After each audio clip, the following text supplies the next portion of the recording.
Good afternoon, everyone. Welcome to our next webinar installment and our final Nomensa webinar of 2022. Today's webinar is hosted by our Head of Development here, Matt Wilkes. In today's webinar, Matt is going to take you through the journey of decisions that result in adding various types of APIs to your project. He's going to cover the trade-offs they represent and what you need to be aware of when you're evaluating them. As always, please do join in the discussion in the chat. Make sure your chat settings are switched to everyone, so that way everyone can see your messages and not just the hosts. And if you've got any questions, you can submit them using the Q&A function, and I'll get through as many as I can with Matt at the end. Finally, we are using auto-generated captions from Rev today. As is the nature of these things, they might get a little bit muddled, but we'll make sure that these are tidied up when we post the recording on our YouTube channel. So yeah, without further ado, I'll hand over to you, Matt, to kick things off. Great, thank you. So yeah, I'm going to be talking to you about what you need to consider when including an API in your web project. Just quickly before I jump into that, I'll tell you a little bit about myself. My name's Matt Wilkes. As you've heard, I'm the Head of Development at Nomensa. I've been working in software for about 18 years now, primarily in the Python space, but also do a lot in HTML, CSS, .NET, a lot of the various technologies I've come across. So I hope to share some of that information that I've learned over that time with you today. So to jump straight into it, we need to talk about a website. On one level, a website is just a thing, right? It's something that people access without necessarily thinking about what it does or how it works behind the scenes. And when we talk about either having a website or working on developing a new website, people project their own assumptions onto that depending on the experiences that they've had to date. So if we start off with this really simple architectural diagram, we might have something that looks like a box with two different types of users accessing it. So we have this service without any real information, and types of users are the public and its administrators. They both have access to it, but we don't really know what they're doing. And this is the kind of thing that you would see in a high-level overview of an organization's tech stack. You know, they might have 15 or 20 websites or web applications, and they have people accessing it. It doesn't really matter how it works. All that matters is it works. But if we're talking about a website, it's such a loose term that any of these examples could fit that. So there's not much in common between Facebook and an online grocery shop, for example, in the same way that there's not much in common between Wikipedia and my favorite there in the middle, a website that just says in one word whether it's currently Friday or not. The BBC News website and Wikipedia are both similar in some ways. They're primarily a source of information for members of the public, but the way that that information is added is very different. For BBC News, it's edited by a small group of people, and Wikipedia allows anyone to edit things, even if they don't have an account on the system. Similarly, Facebook also allows anyone to add content, although they do need an account, but the way it's surfaced to users is very different. It's not just about someone going on a website to learn something. It models really complex social interactions, and the way people interact on the website is not purely consumptive. It's also about building these relationships. The Morrisons or any online shop is also different to all of these. People don't go onto it to find that information, like the ingredients of a can of Tango. I'm sure they could find that information, but it's not why they go there. They go there for a really specific commercial purpose, and it only happens to be mediated through the fact that it's a website. So if we sort of reconsider that architectural diagram that I showed you to begin with, and we zoom in a little bit, we can kind of start looking at what this website-based service might be. If we break it down into this high-level design, we can see that we've got some plans for integrations behind the scenes. It's no longer just a website, but a website that involves storing data in a database, using a single sign-on provider for login, and sending emails of some sort to the administrators. So already we're getting a little more information here. We see some of the complexity. So if we make it a little more real, let's imagine we're talking about a website that allows the public to look up information and report problems about something in their town, like scheduled and missing bin collections. I wish I could say that bin collections wasn't the first thing that came to mind when I was making this slide, but it was, and I don't know what that says about myself, but I'm just gonna have to live with that. So inside the service, the first thing that we see now is instead of people just interacting with that service as a whole, they interact with a user interface component. This is what they use for looking up the schedules of the bin collections and filling in the feedback forms for things like my bin collection was missed, I want to reschedule it, that kind of thing, whatever the application specific things are for this particular service. And that's the component that you're most likely to think of as the website. It's the bit that people understand what it looks like. It seems to do everything, but that's because that's the bit that people interact with. On its own, it won't do anything. It needs those other components to be able to implement the different features that it makes available. So to begin with, in the middle there, there's the database. And that would, in this case, store things like the bin collection schedule and any reported missed collections that people are submitting. The interface then reads and writes that data from the database. So it would use that for presenting a schedule or for writing in those reports. The single sign-in system on the left would be used for determining who's an administrator to the system. So bin collection websites are usually made available by local councils. In that case, they will want the people who work at the council to be able to log in if they are supposed to be using the bin website in order to make changes to the schedule. So by using that single sign-on function on the left, it allows the system to determine what kind of user am I talking to? Am I talking to a member of the public? Or am I talking to a member of the council who's here to do some sort of changes to the data? And finally, on the right here, we've got an email system. That email provider here is just used for sending notifications. So an example might be if somebody submits a report about a missing bin collection, an email might go out to the team who's responsible for scheduling repickups, and they will then handle that rather than necessarily logging into the website. So those are the four components at the top there. But another change to this diagram from the previous one is we've introduced a new type of arrow. Down at the bottom, the arrows that are crossing between the boundary between users and the system are cyan, and those are representing the user interactions. These are the kind of things that we test for when building a website, like functionality, accessibility, and user experience. However, there's now 3 purple arrows, and these represent programmatic interactions. So these are APIs, they're uses of the API internally, and they're ways that these various programs are interacting directly without being mediated by a real person. So that's great news, right? We've already got 3 APIs and we've only got a really simple service. Unfortunately, it's not quite that easy. In reality, there's lots of different types of API. Some of them are really general purpose. They're responsible for things like communication between different computer systems through networks. That's on the left here, the network APIs. It's such a broad purpose that sometimes it can seem a bit flippant to talk about them as an API because they're just a fact of life. It is important to mention it though, because every now and again it comes up in conversation that it's an API, and you don't want that to surprise you when you're thinking of some of the other ones that we're going to come to in a moment.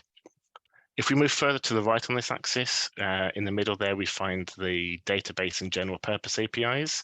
Again, they're really commonly used. You could be forgiven for forgetting that they're APIs rather than just part of your technology stack. They cover things like the SQL database query language and OData, which is another API-based query language. So these are ways of accessing data from a system and potentially editing it as well. So there are some websites that don't use databases. Is it Friday one?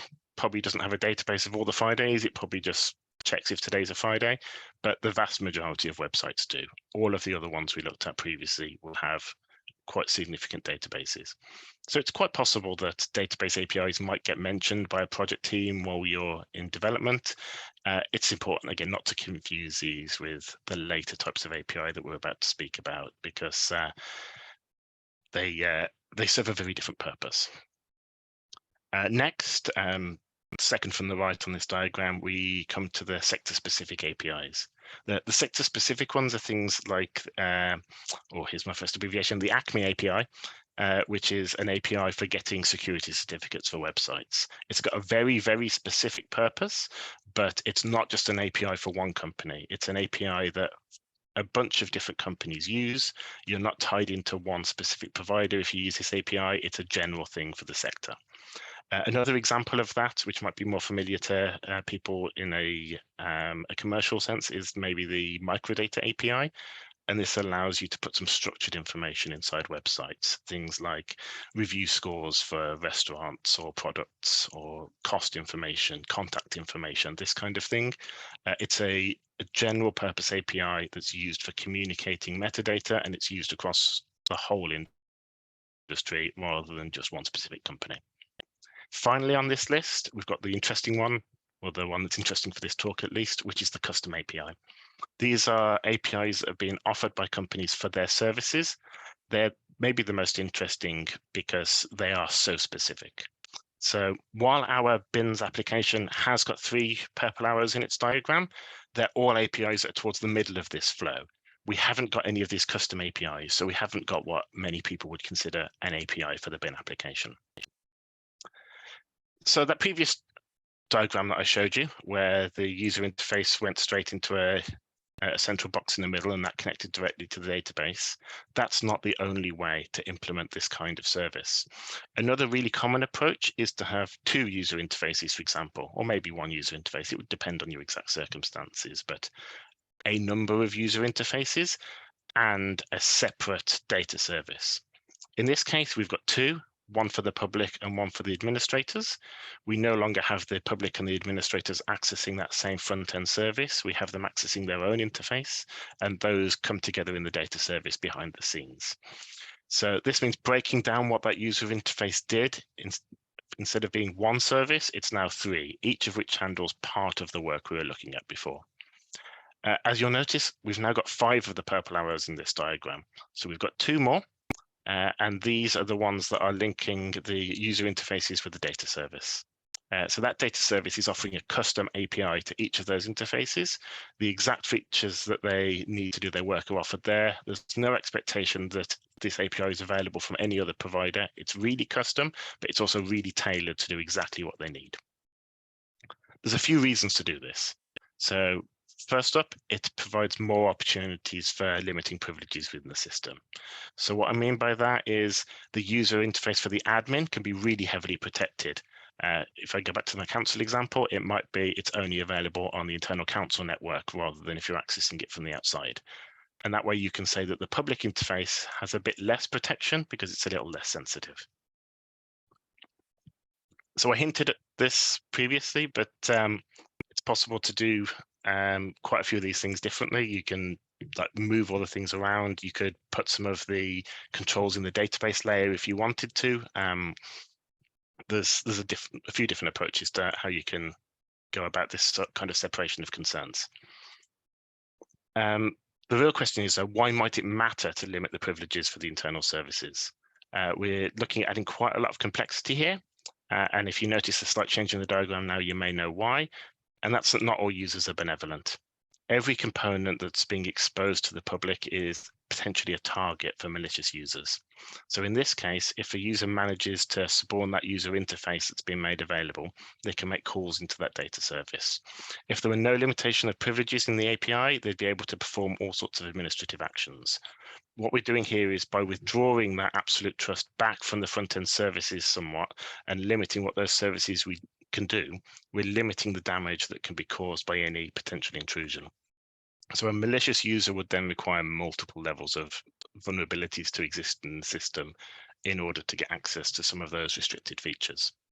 If you compare that to the previous design where there was just that one single user interface that everyone accessed, if a hacker had access to that, they would immediately be able to access the database and perform any action that the database supported. What we're doing here is by putting in this layering, we're taking the user back from direct access to the data to the ability to perform one of a set number of intended and pre-planned functions in the system. Now, if a malicious user gets in, they can still potentially do that in an unauthorized way. So it may sound a bit like a meaningless distinction, But if you build your data service in such a way that you only allow the things that are intended, you do get a bit of extra protection there. So for example, if a hacker gained access to the bin system, they could add lots of reports about missed bin collections, which would be really annoying, but it's still kind of an expected property of the system. In that previous model, where there's just the one system, they can still add whatever reports they want, but they can also edit anyone else's reports. They can view them. They can get the contact details of the people who've submitted reports, and they can delete the information about reports so they're not followed up on. So although in both situations, you've got someone doing something in an unauthorized way, it's really giving you a bit of extra protection, a bit of extra safety there. So this principle is called defense in depth, and it's about not only protecting the outermost part of a service, but protecting the inner parts as well. And it doesn't guarantee security, but it puts a lot more roadblocks in the path of malicious actors. And that is one of the things that people really look for in this sort of decoupled API-driven approach, is that ability to put in extra layers of protection throughout. So you may be convinced, you may decide that you want to have an internal API based on that. Maybe you already have it as an organizational strategy that you want to use internal APIs more for this reason. Or maybe you're building a new system and your tech team has said, actually, we think you should use an internal API on this. Is that okay? Sounds good, but what do you need to know when you're assessing and assuring this work? If we think back to those diagrams that we've just been looking at on the website architecture, we're used to the correct behavior of those cyan user interface lines being quite easy to understand. So we can quite easily understand, okay, what do I need to do to make sure that the user interface works? You can start off with kind of a user acceptance testing process. You can click around in the website. You might go on, start browsing the schedule of the bins, try submitting a report. These are the kind of things that it's really easy to model in your head. You would then also expect there to be some functional testing. So the team delivering it would want to check that it behaves correctly in various edge cases. You may be doing user experience testing and accessibility testing throughout all of this. So in development at the end as well, potentially putting it in front of actual users, watching how they interact with it, and using that to understand, have they got a clear idea of what is happening with the system and how to interact with it. But if you're wanting to avail yourself of some of the advantages in APIs that we've just been talking about, you can't just limit your testing to that one front user-facing service. You've got to look at some of the wider questions about how the API works and how they interact. So you need to consider assuring the behavior of that custom API and those purple line integrations as well. The three major topics that I think you'll want to satisfy yourself are that the API functions correctly, that it operates under a principle of least privilege, and that it's reliable. So if we look at those one by one, along with some of the questions that you might want to ask when you're evaluating an API or a new web delivery project. As with any kind of assurance process, these aren't necessarily things that you should be concerned about if you get an unexpected answer or a negative answer, but they're the kind of things that you would want to understand what the reasoning was so that you can be certain that it fits in with your risk model and your understanding of what the website and its functionality needs to be. So first off is the obvious one, is functionality. It's really important that the API does what it's supposed to do in just the same way as it's important that the website does what it's supposed to do. In some ways, this is kind of going to get captured by your testing anyway, because it doesn't matter when you're testing if the website works, if it's working because it's all a monolith that does everything, or because it's calling an API that works correctly. If any part of it isn't working, the whole isn't going to work. But there are some other questions that are specific to APIs that are worth thinking about. The first one is just to check if the API is sufficient for the front end. When we're talking about funneling everything through the API, that only works if everything goes through the API. If the API does about, I don't know, 80% of the functions that are needed, and the remaining 10% is done by connecting directly into that database, you've given a path into the database anyway, so you're not going to get the advantages of funneling things through that separate service. So it's kind of an all or nothing thing. You know, if you're going to be using an API for security, you've got to use it for all of your connection. The next one, potentially a bit less obvious, which is if the API is documented in a standard way. We'll get onto that a bit more later, because there are times in this API journey where it's almost mandatory that you've got good documentation of what the API is going to be doing. But at this stage, if they can show you documentation of the API so you can understand what the functions are, then you can talk to other stakeholders in your organization. They can tell you if it's going to be useful for them to integrate with this. They can, you can take a look at it, say, well, there's this big function of the application that I don't see. It gives you a bit of an easier view into the what's happening behind the scenes. Finally, there's a bit of jargon. ACID compliance is it's a property of databases, and it covers 4 pillars of ways they should behave. The first one is that actions should be atomic. And what that means is that they either happen or they don't. They don't happen halfway. So, you know, you can't, for example, submit a notification that your bins weren't collected and you get a confirmation screen, but it never got as far as sending the email. The next one is consistency. So it shouldn't be possible to get yourself into a broken state. Like, again, to pick the bins example, if you're reassigning a street from having its bins collected on a Monday to a Tuesday, and the way you're doing that is unassigning the Monday and then assigning the Tuesday, if one of those 2 things happens and you then get confusion in the system because it doesn't have a bin day assigned, these kind of normal authorized use causing inconsistencies in the data. It's one of the properties you should be trying to avoid. The next 2, they're a bit more simple.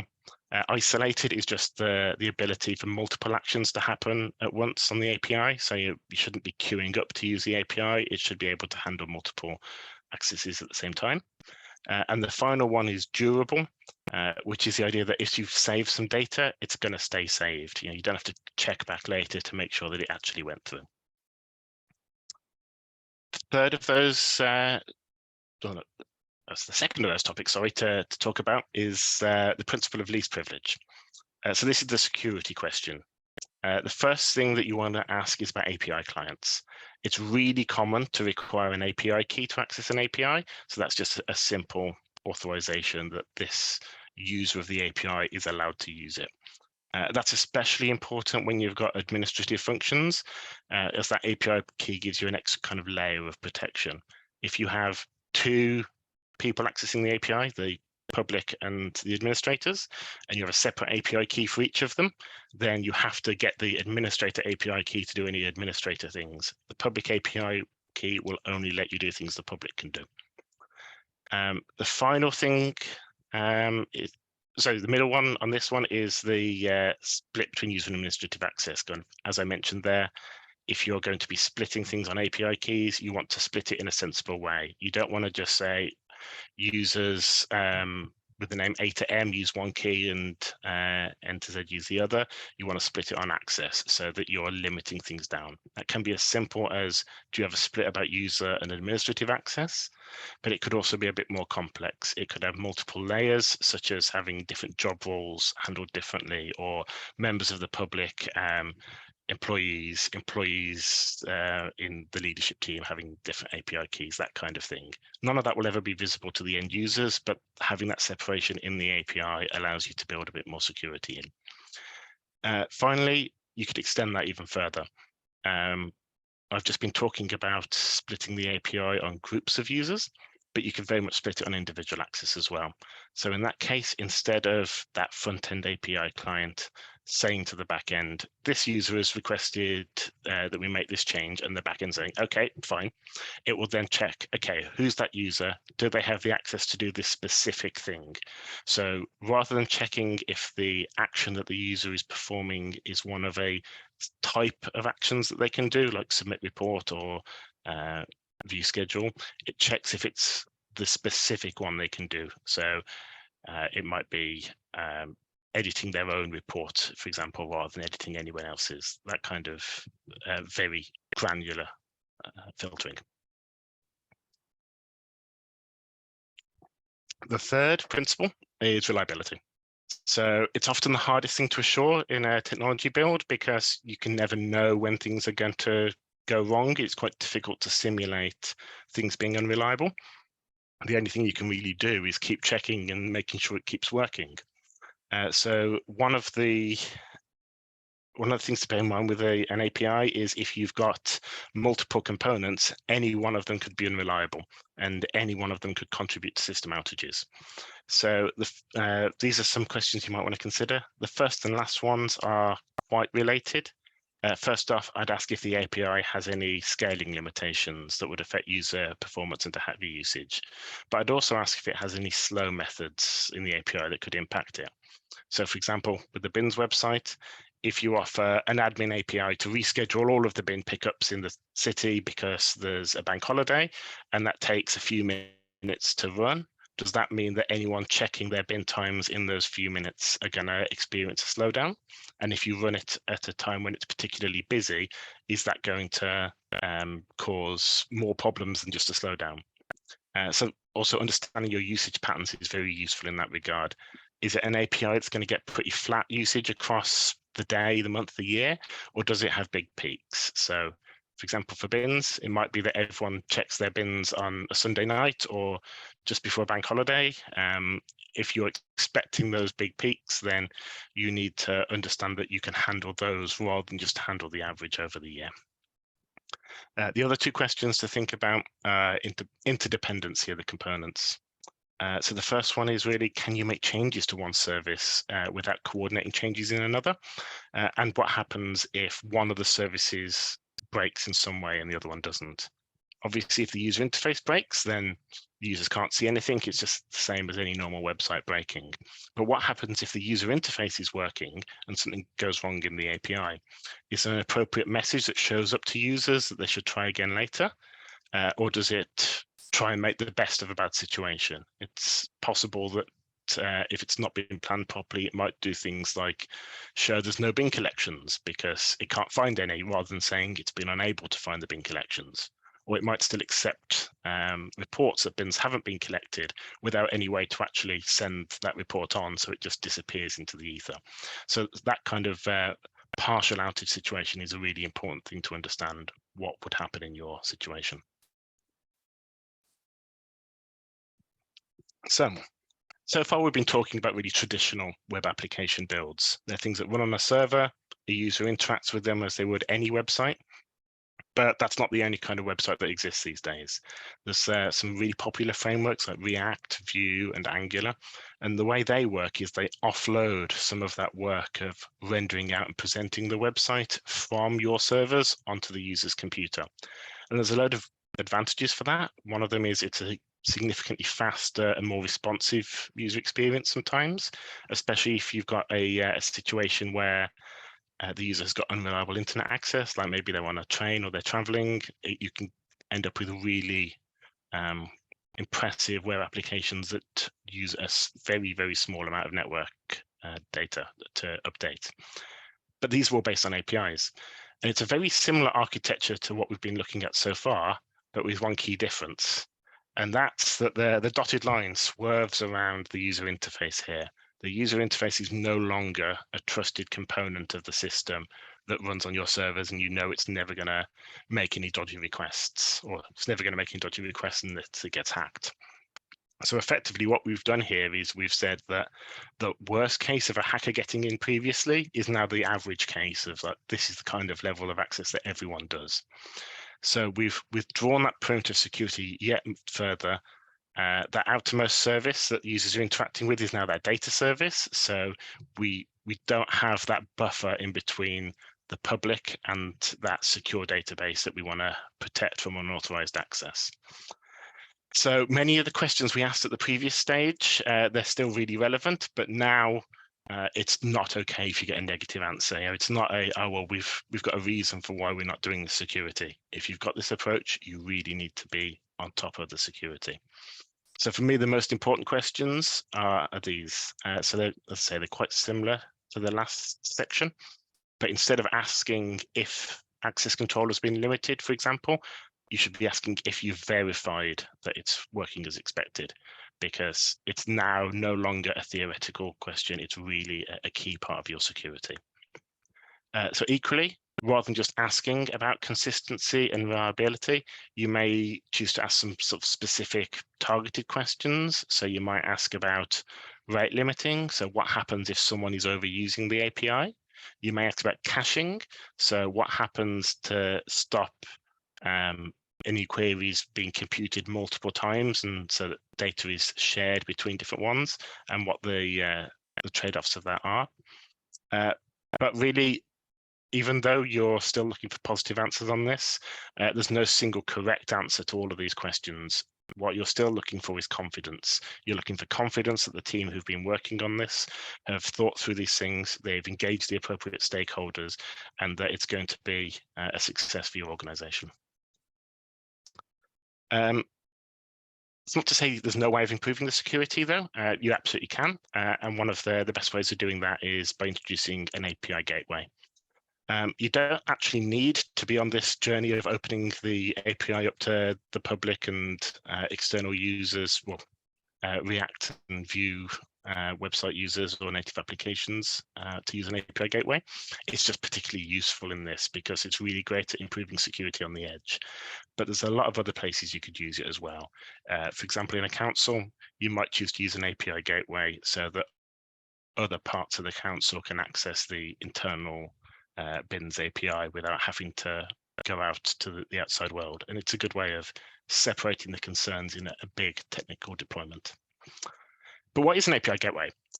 It's a specialized service, right? What it does is it adds improved security and caching to an API, as well as a lot of other quite advanced functions that aren't immediately relevant here. But it solves one potential issue with API services, and that's their attack service.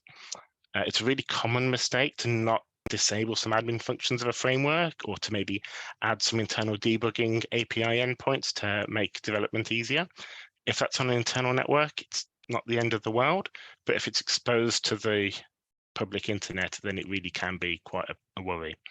So unlike a website where we want to allow potentially any URL to be accessed and people to see any part of the website, here we're looking to really whitelist things down. So you can only access this endpoint because it's one of the things that we have said is a valid endpoint. The way we determine the things that we let through and the things that we don't let through is specification. Specifying the API it's a really great idea at all stages. It ties in quite closely to documentation previously, but at this stage, it's really important. It's kind of no longer optional once you get to the point where you're opening it up to people outside your network and semi-trusted users. So I said it's similar to documentation, but it's not exactly the same. You can document an API by sending around a Word document that explains what it does, the names of the fields, and generally how to use it. As long as it kind of gets the vague idea across, then it's going to allow people to build integrations with it. But that's really only suitable for small internal teams. Specification is much more rigorous, so it should be unambiguous from looking at a specification if the API you're comparing it to is meeting it or not. And you shouldn't have to go back and ask any questions about how the API works. It should all be there kind of in black and white. So a formal specification makes setting up an API gateway a lot easier. There's a lot of different formats for how you can do specifications, but my favorite's called OpenAPI. It's designed for REST APIs, which are pretty much the most common type at the moment. And it's really designed to be consumed in an automated way, rather than something that you email around and you read as a document on its own, as you can probably tell by having a quick look at it here. So there's other types of specifications, so you shouldn't be concerned if you're getting something that's not an OpenAPI specification, but you would definitely want to ask about, can I have a specification? Why don't we have one? What are the things that are missing from the specification? Is it up to date? That kind of thing.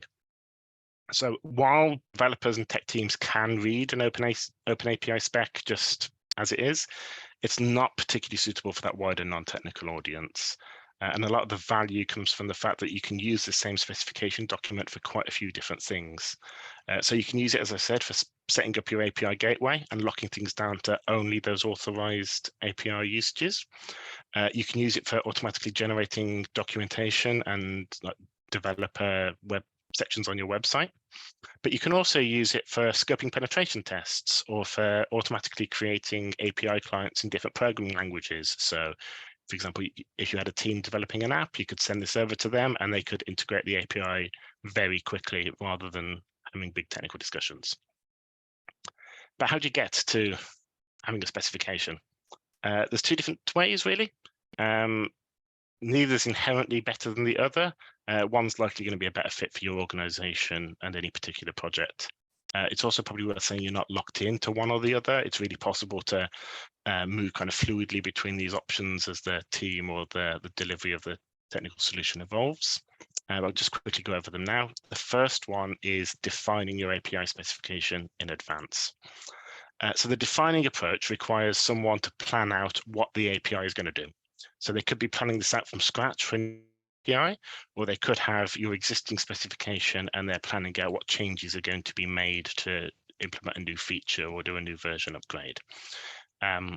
In this approach, the specification document is its own deliverable. It's an artifact that your team are going to look after, and both the backend and the front end web teams, app teams, anyone else using this API will get that specification and they'll work to that. So it's quite useful in test-driven development teams because it means you can use your API specification to write the tests for your front-end and back-end web applications before you've even actually built the API. You can test purely on the specification. I should actually clarify again something on this slide. I have here separate architecture, back-end and front-end roles. These are roles, they're not people. So this approach works equally well if you've got one person doing all of these things. They could be writing the spec, implementing the backend, implementing the front end, or it could be dozens of people across different teams doing these. What's important is just that logical separation of you plan first, and then that unblocks building the API and using the API. The other approach is less about planning in advance what you're doing and more about recording what you've already planned to do. So in this approach, your API specification is derived from the data service, from the code that you've written. It's usually a highly automated process. Many web frameworks have tools to extract that API specification out of the code, if it's been written in a certain way at least, and create that documentation kind of in reverse. So if your framework supports this, you could choose to rapidly develop features in the same way as you would without having a formal specification process. But then if you take that moment to export the specification, you can still get all of these advantages of having a full specified API without any need to kind of specifically plan it up front. One disadvantage of this method is probably that it takes a long time to write code and usually a little less time to define an API. So unless you're quite disciplined about how you go about the development process, it can mean that you don't get that API specification until quite near the end of the process, which it could throw off some timings, but that's less a problem of the API and more just a way of working here. If you aren't planning things in advance, if you're working iteratively, then things can block each other, but not a concern. Two equally good ways of working. So you've now got an API. It's being used either entirely within that security cordon, or potentially you've gone that step further and you've opened it up to API clients like React or native apps.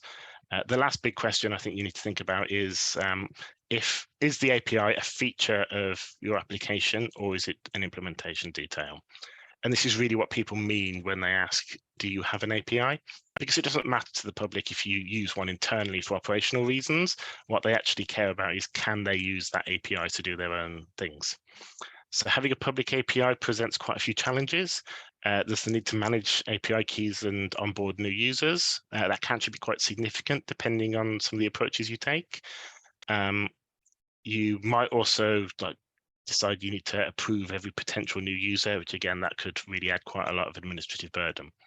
No matter what admin worries it causes, sorry, it shouldn't really present you any security worries, not because it's inherently safe, but because you should absolutely not consider doing this until you have really convinced yourself that all of the security and reliability concerns have been addressed. Because it's not at this stage that security and reliability becomes a problem or concern, it's at the previous stage. So this is a step to take afterwards.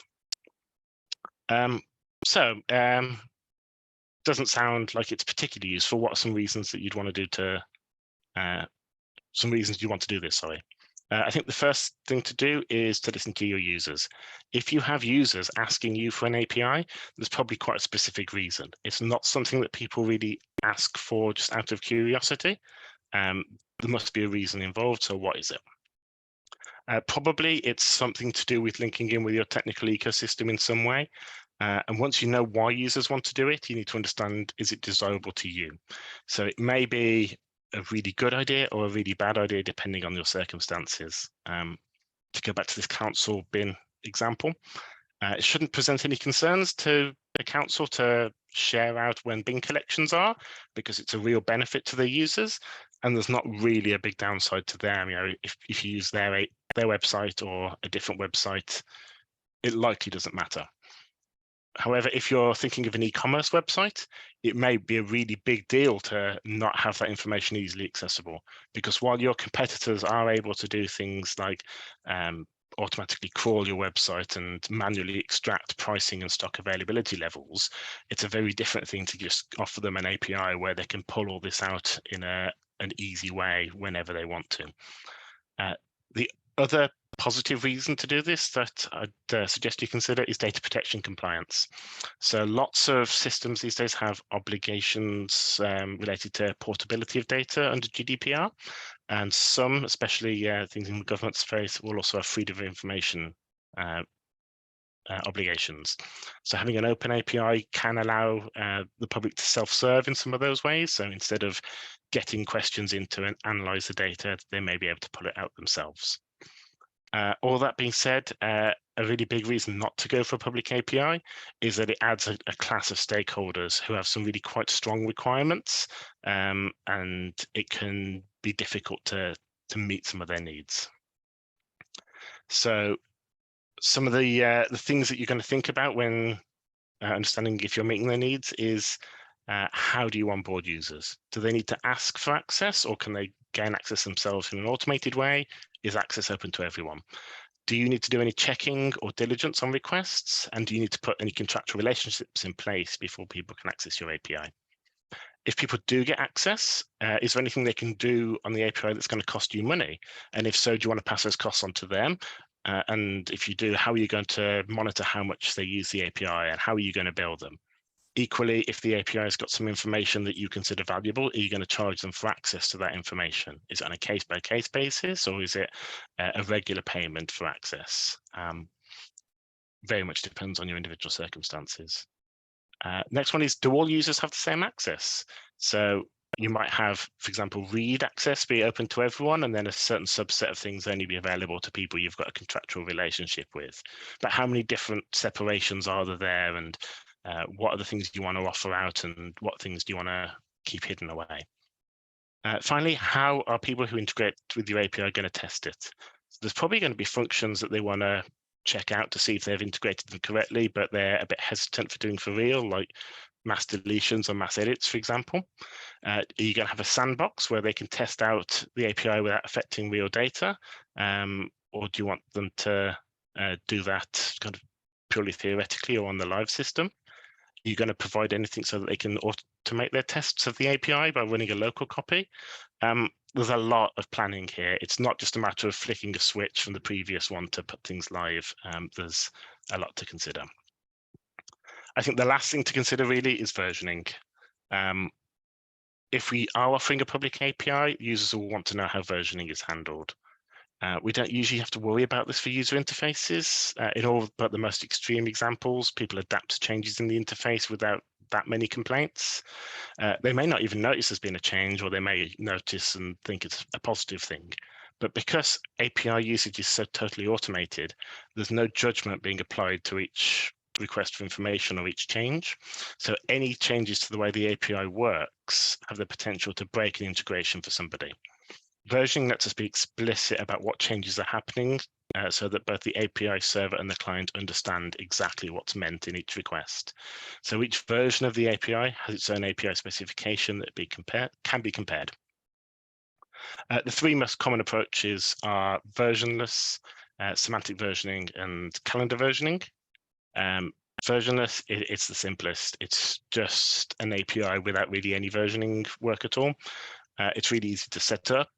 You don't have to worry about backwards compatibility, but that's because you're transferring all of that risk to the clients. You're forcing them to update their API integrations as soon as a new version is released, and that potentially causes outages or problems if they're not perfectly synced up. So it only really works if you have a culture of communication, and it works best when there's a really small group of integrations and those are people that you're speaking with often. So for example, in a versionless system, you could cause confusion if you change an API in an unexpected way, or you could actually cause some real problems. Like in our bins API, if we started off with an API that only showed black bin collection times, for example, and then we release an update that includes green and brown bins and also which bin is being collected. If we haven't communicated that to API clients, they may still connect in, get the times out, not realize there's a color information, and start telling people that their black bin is being collected tomorrow when actually it's their green bin. Maybe the most common alternative to that is semantic versioning. So in this scheme, you've got a version number for the API. These are things like 1.0, 1.1, 1.2, 2.0. And the reason for using multiple numbers there is to infer from the change in number how big of a difference is we're looking at in the change. So what we can do is we can choose to offer backwards compatibility by keeping those old versions of the API around. You can even do that using some of the functions of the API gateway in some circumstances to reduce the code. There's a lot of options. It's a lot easier to maintain backwards compatibility with the small changes than it is the big ones. So you might choose to bundle all of your big changes together, so you can mainly do small ones and every now and again do a big one. It does have quite a lot of planning implications for you, but it makes the backwards compatibility easier. So it's something to kind of balance on your own usage case. Finally, calendar versioning is it might be my favorite. It's quite popular at the moment. Rather than having major and minor API version numbers, you just use the date that the API was released. So the version number itself doesn't communicate much except for how old the API is. Gives people an idea if they're a bit out of date. And it gives a really clear idea that there's a new version coming out. So it gives you a bit of flexibility because you can choose to do backwards compatibility or not backwards compatibility as you go. You might decide to keep a really popular version around, but a version that not many people use, you might not support for so long. It works quite well. And I think one of the reasons to go for this rather than potentially versionless is it's a lot easier to take the versioning off or just stick on a version that you then are updating in place rather than trying to retrofit version numbers into the API when it wasn't originally designed to do so. So that's what the journey looks like as a whole. The last big question is, how far do you go? I'm sure you're going to expect this by now, but really there's no right answer. It really depends on what you're trying to achieve. So just as a quick recap, there's three approaches: internal APIs, external APIs that are unpublished, and published APIs. Internal APIs, if you're saying to yourself, you want to support internal integration between parts of your technical estate, but you don't really need to worry about single page or native applications or handling requests from external users, internal APIs are a really natural choice. External APIs, if the modern approaches to some of these frameworks interest you, you want to take advantage of them, you want to build native applications, or you're neither concerned or enthusiastic about the public using the APIs, then this works quite well. If you're concerned, you probably don't want to go for this because they can always find their way in. And finally, the published APIs.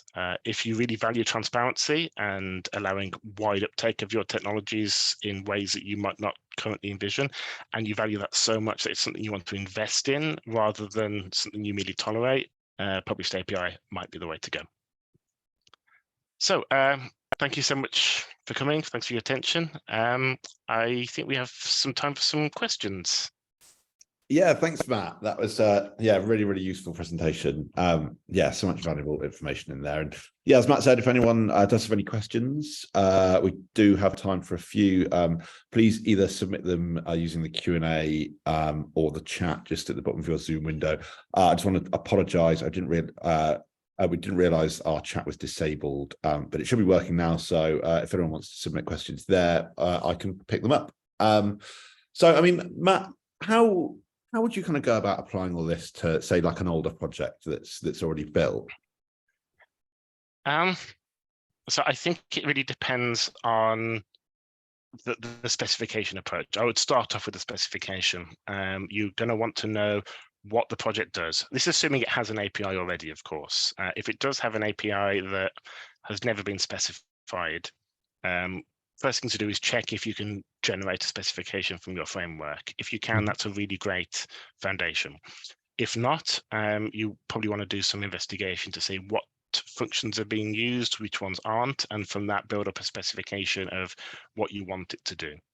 For some old projects, you may find things like API endpoints that have not been used for many years because they were removed from the front end but never actually removed from the back end. So it's a really good way to do a bit of code tidy up there. And I'd say once you've got that specification, use that to determine where you want to go. Do you want to start adding more authentication in? Do you want to start thinning things out so that you've got a more usable API?